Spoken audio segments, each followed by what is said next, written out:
I'm Anne-Marie Lewis, and I'm delighted to be joined now with Patrick Cronin. Welcome, Patrick. Welcome, yes, hello. And Sasha Dundjerovic. I hope I pronounced that correctly. Perfect, better than I would. Certainly better than I do. And I don't think I hear two Cork accents here. No, I don't think so. Although I spoke with a Cork accent until I was about 6. Both my parents are from Ireland. Right. And I was born in Philadelphia. My father's from Mallow, County Cork, and my mother is from Ballina, Mayo. And so I was raised around people from Ireland and spoke with a brogue until I went to school. And then the Italians decided I was an easy target. So I decided to not speak with a brogue. And so I ended up speaking kind of unaccented American English, although if I get really tired, all of a sudden I will sound like Philadelphia, which is a terrible accent. So we'll try to keep me untired. So how did you two meet? That's a good story. Yes. But Pat tell a story better than me. No, I do. Go ahead. I'll start with me receiving emails from someone from America who's going to be here, wanting to do something, and going, I'm another American in Cork. Pressing a jump button. Yeah, and then, I was kind of asked by a person that I replaced in the post, Jerry Fitzgibbon, who I respect a lot. He said, look, there's an interesting person, an actor coming over, and you should meet him, I think. And I said, oh, okay.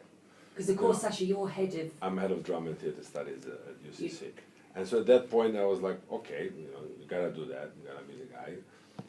Half an hour will be okay. I'll listen to what he has to say. And kind of that was that for me. And of course when I saw Pat, I fell in love, Yeah. And that half an hour ended up of a year and a half or more or less of relationship now. Very good. Creative relationship, theatrical relationship. Yes. Now there is, yes. Confusion. There's that language barrier. Well, although in Seinfeld, a show that I did, it would be a bromance. So that's no, we met at the Serendipity on the UCC campus, and I had gotten, the way I got here is very interesting. My parents were from Ireland. I knew this. My father used to come back to Ireland to die every year. Really, honest to God, that's the true story. Like an elephant. Like an elephant, yes. Which, by the way, he was an elephant trainer in Philadelphia. Oh, was he? And was on the cover of all kinds of magazines. He was the only man at that time, this had been in the 40s, to have trained an African elephant born in captivity. So some of the story, he was a very big storyteller, and a lot of it you had to sift through. But the elephant story is correct. Anyway, he would come back to Mallow to die. That was not successful. And then he would return, and all I knew is I had this strange guy who went on death trips every year. And then he taught me how to sing. He taught me how to sing Irish songs. And so I went on a radio show called the Horn and Heart of Children's Hour and started singing Irish songs on radio and later on television. So fast forward, I get an email 4 years ago from Josephine O'Sullivan. And Josephine sends this email. I'm a professor at East Tennessee State University, where I run the theater dance. I'm the Sasha of Tennessee. I'm Sasha of Cork. Yes. So I get this email that says, "Are you Patty Cronin's son?"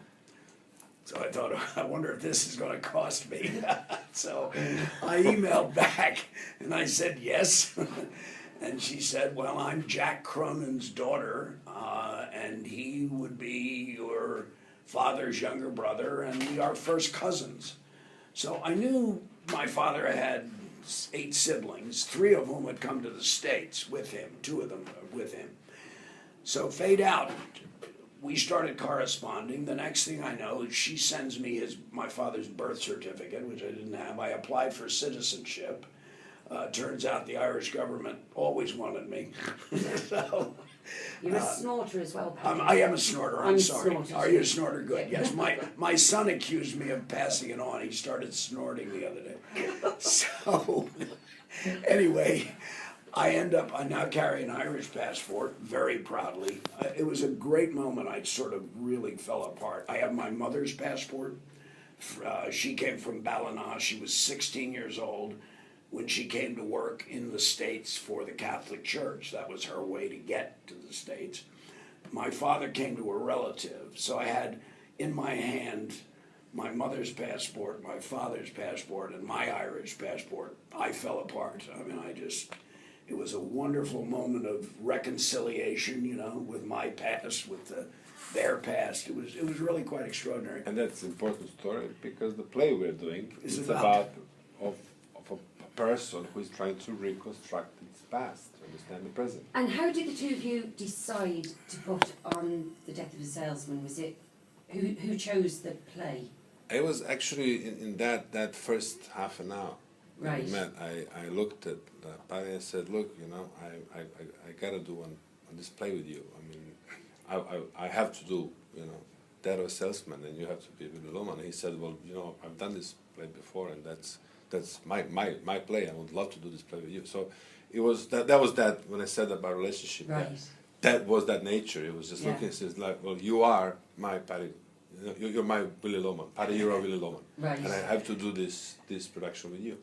And that's pretty much that was the starting point of Well, the beauty of it is, first of all, Sasha, is I've worked with a lot of wonderful directors, Tony Award-winning directors and Emmy Award-winning, and I worked with Ron Howard, who's won Oscars.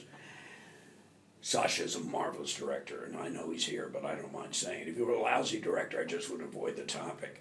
But he really is. He's a visionary. He's a really visionary director. But what I really love about this project, because of its connection to the gathering and this whole idea of coming home and coming back, is not only is UCC providing great support and giving us Sasha, but also shortly after I met with Sasha, I met with Michael Barker Cavan, who's the new artistic director of the Everyman. And he said, like Sasha, he didn't know who this American was, and he thought, "Oh, hello, yes, American, yes, very good. Give you 10 minutes, we'll have coffee, and we'll go on." 2 hours later, he and I were still talking about theater and how much we love theater. Sasha and Michael met, and so this is a marriage of East Tennessee State University, University of Cork, the Everyman Theatre, the Kolectiv Theatre Company. After we close here in Cork, we're going to Serbia, to Belgrade. We have already engagement in Belgrade. We'll be performing on 31st of May and 1st of June in Belgrade Drama Theatre in Serbia, former Yugoslavia. Brilliant. And so we already have that happening, and we're planning possibly later on to go to States. So there will be a follow-up. You have to. It'd be rude not to, wouldn't it? Wouldn't it be Definitely, rude? yeah. Yes. I gotta go to Tennessee. Yeah.